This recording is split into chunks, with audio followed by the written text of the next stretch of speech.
Во тек е запишувањето на ученици во прво оделение за следната учебна година. Уписот започна на 2 мај во сите 16 основни училишта, а согласно списокот од надлежните, од септември годинава настава би требало да посетуваат над 1500 првоодделенци. Повеќе детали во продолжение од изјавата на раководителот на секторот за образование во општина Куманово, Александар Јовановиќ. По она што го имаме добиено како податок, официјален список од Министерство за внатрешни работи од Скопје и е уредно доставен за обврзниците на училиштата, вкупно 1534 ученици се на список за упис во прво оделение. Значи, покрај тоа, секој родител е должен да си го запише своето дете во прво оделение согласно Законот за основно образование и покрај тоа знаеме дека Законот за основно образование го обврзува родителот дека ученикот треба да биде запишан во районот во кој живее или има живеалиште. Дополнително на тоа родителот е должен при упис на ученикот да го доведе и својот ученик на тестирање и да достават потврди за имунизација, за примени вакцини, офталмолошки преглед и стоматолошки преглед од надлежна здравствена институција. Согласно измените на законот кои се веќе за основно образование, кои се веќе стапени на сила, замина во историја оние потврди кои ги издава училиштата дека дозволуваат да се запишуваат учениците во другите реони, сега е стриктно училиштето треба да си ги опфати само учениците од реонот во кој живеат. Дополнително, може да биде запишан само ученик во друг реон или во друго училиште, доколку во тој реон нема настава на мајчин јазик во кој се изведува, или доколку ученикот има потврда од надлежна установа поради здравствените причини, социјалниот и здравствениот статус на учениците и потврда од Центар за ментално здравје со цел интересот на учениците да биде преформен во друго училиште во кое има пред се слободни места, а се со цел за интерес на ученикот. Само во тој случај може да биде запишан во друг реон.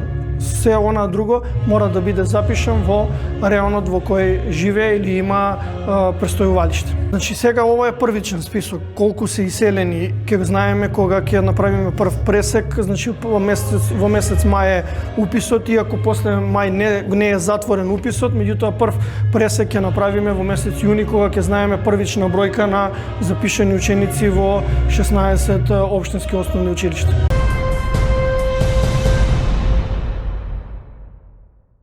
Секторот за внатрешни работи Куманово поднесе кривична пријава против Кумановец поради постоење основи на сомнение за сторено кривично дело злоупотреба на службената должност и овластување.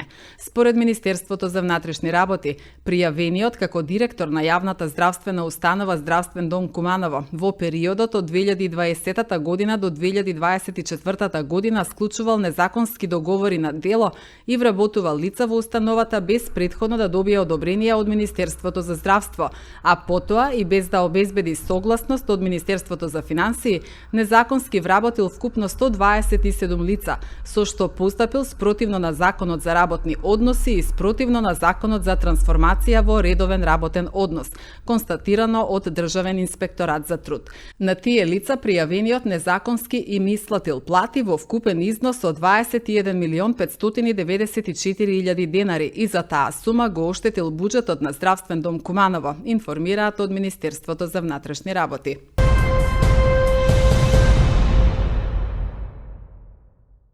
На чија иницијатива е формирано Сдруженијето Трето доба, кои се основачите, чии интереси ќе застапува ново формираната граѓанска организација, кои се основните цели и планираните активности. На овие и други теми разговараме со Вера Јовановска и Светлана Јаневска, кои што се дел од основачите на Сдруженијето Трето доба од Куманово. Ова нова организација се формираше откако почнавме да бараме линеарно покачување. Од 2023 година се формира Сдружение Стечен пензионер, а луѓето од пензиско-инвалидско не ги знаеа стечените пензионери, па затоа се пререгистриравме во Сдружение Трето доба. Сдруженијето Трето доба ќе работи по програмата која имаме доставено и до општина, а ќе ја доставиме и до Министерство за труд и социјала и до Влада на Република Македонија. Па како организација, прво ќе тражиме донатори, ќе тражиме колку можеме да ќе се обратиме и до председателот, ако треба до градоначалникот, прво ќе се обратиме, а потоа ќе одиме и премиерот и кои може да ни помогнат за да просперираме, тие нам да ни помогнат, а ние да помогнеме на оние кои бараат помош од нас.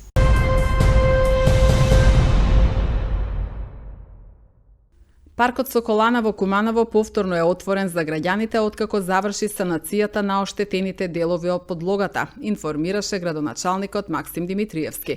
Компанијата Интеко од Скопје на сопствен трошок изврши санација на подлогата во паркот, која беше претходно оштетена кратко по целосното реновирање на паркот. Претходно во рамките на реконструкцијата на Соколански парк целосно беше обновена урбаната опрема, а беше изградена и нова фонтана.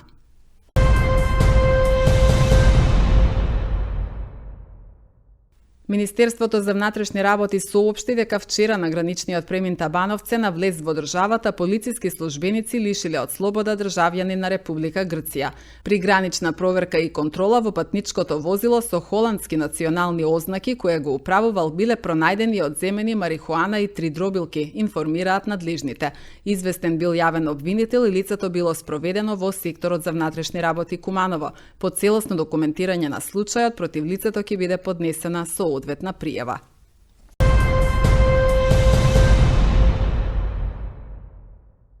Едукативно предавање на тема превенција на здравјето и лекување на најтешките заболувања деновиве се одржа во занаетчиски дом. Едукатор беше професорот Милета Манојловиќ, познат фитотерапевт и стручно лице за природно лекување и исхрана од Србија, инаку професор по физика и филозофија. Присутните имаа можност да слушнат за интегративната медицина, која е важен сегмент во алтернативниот начин на лекување. Манојловиќ е автор и на повеќе од 100 природни препарати за облажување на болката и лекување на канцер на меките ткива, како што се билни мешавини, тинктури, креми, облоги и капсули. Добитник е на повеќе награди, дипломи и признанија.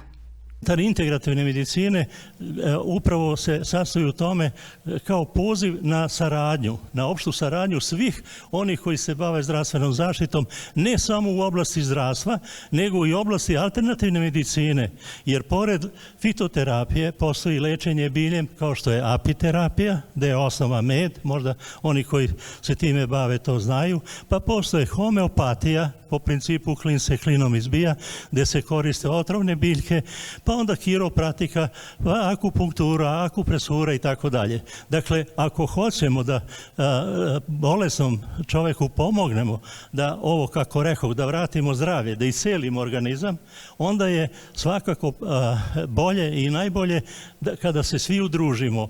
Bavio se malo istraživanjem, pa sam u svojim knjigama naveo biljke koje mogu da se zamene biljkama na koje insistiramo kod neke krvne grupe. Nije za tu krvnu grupu, ali nju može da zameni ta.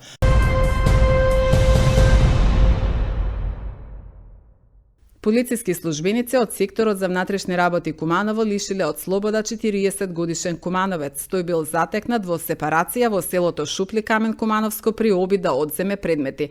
На 5 мај годинава со судска наредба бил извршен претрес во неговиот дом, при што биле пронајдени прашкаста материја и шприц исполнет со жолта материја, соопштија од секторот за внатрешни работи Куманово. Тој бил задржан во полициска станица и по целосно документирање на случајот против него ќе биде поднесена соодветна пријава.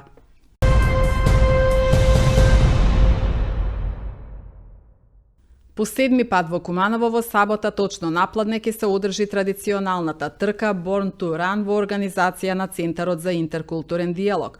Настанот веќе е препознатлив и ценет меѓу младите во Куманово и пошироко. И оваа година ќе се одржи по седми пат, а главната цел е да ги собере младите од Куманово и државата на едно место, каде што ќе имаат можност да спортуваат, да се дружат и да креираат нови позитивни искуства, велат од ЦИТ Куманово. Регистрацијата на учесниците ќе започне во 11 часот, а почетокот на трката е закажан за во 13 часот. За време на трката, како што информираат организаторите, ќе бидат блокирани одредени улици во Куманово. Куманово, и тоа Гоце Делчев, Трета македонска железничка октомвриска револуција и улицата Доне Божинов.